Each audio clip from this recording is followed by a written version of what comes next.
I'm what God says I am. I'm what God says I am.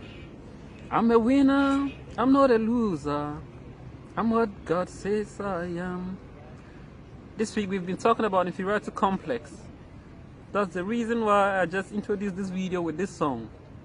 To tell you that you are what God says you are. You are a winner and not a loser.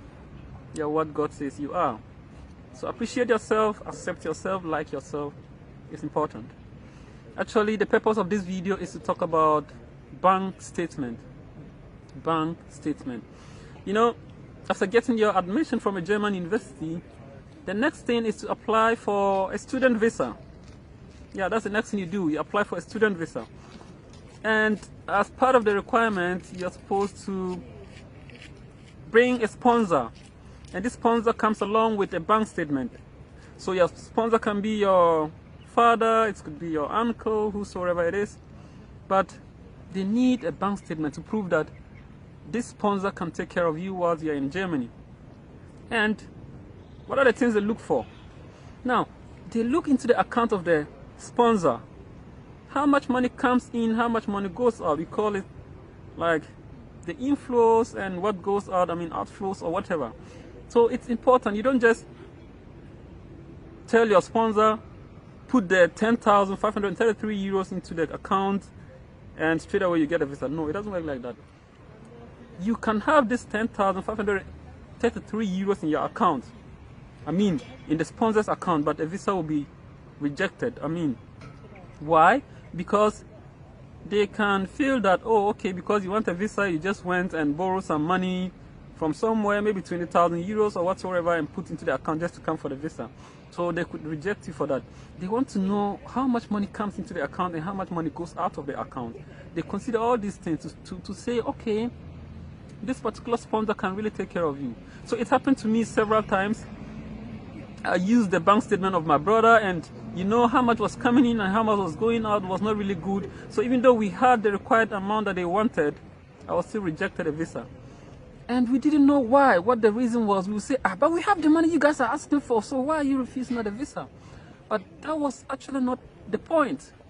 The point is they look at the person's account. How much comes in, how much goes out.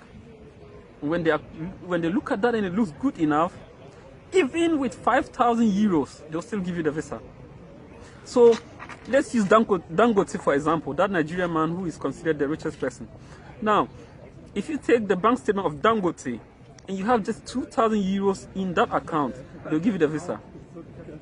If you come from my bank statement and you even have 20,000 euros in the account, because I'm broke, how much do I earn in a month? I earn so little in a month. So they look at that and say, no, Kennedy cannot take care of somebody. So you'll be rejected the visa, even though in my account I'm having 20,000. You understand? Dangote does big business, so money comes in, money goes out. So that's how it's basically about this bank statement thing. It's basically like that. It's a smart idea. So make sure that you go for a bank statement that is looking good, not a broke bank statement. I'm sorry to use that word, but they consider that if your bank statement is really looking good, you can have less than this 10,553 euros that they are talking about. You can have about maybe 6,000 or 7,000. They'll still give you the visa.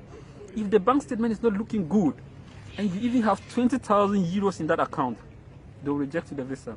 So this is the purpose of our video for today. As simple as that. Be careful. Make sure that your bank statement from the sponsor is looking good. Don't be in a hurry. Look for the right bank statement, a correct bank statement, and use. Thank you guys, and I hope you're enjoying the Friday. Today we are having a sun here, 8 degrees, and it's not usual to get sun, so we are excited for our weather.